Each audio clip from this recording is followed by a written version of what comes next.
Алла Таала жөнүндө жаман ойлор келип жатат.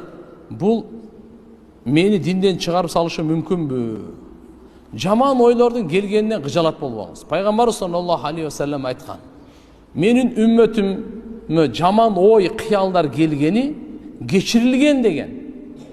Ошону сүйлөбөсө эле, амал кылбаса эле болду деген.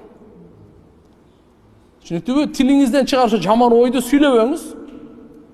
Кээде ушундай жаман кыялдар келет, тооба кылдым, шайтандын азгырыгы. Шайтан дагы карап туруп, мындайда ууру буюму бар үйгө кирет да. О пустой сарайга эч ким барбайт ууруга.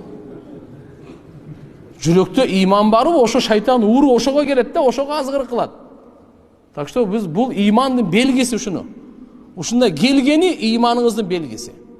Сахабалар айтат эле: "Я Расулалла, ушу сөздү сүйлөгөндөнчү лучше күйүп кеткенибиз жакшы эле" дейт да.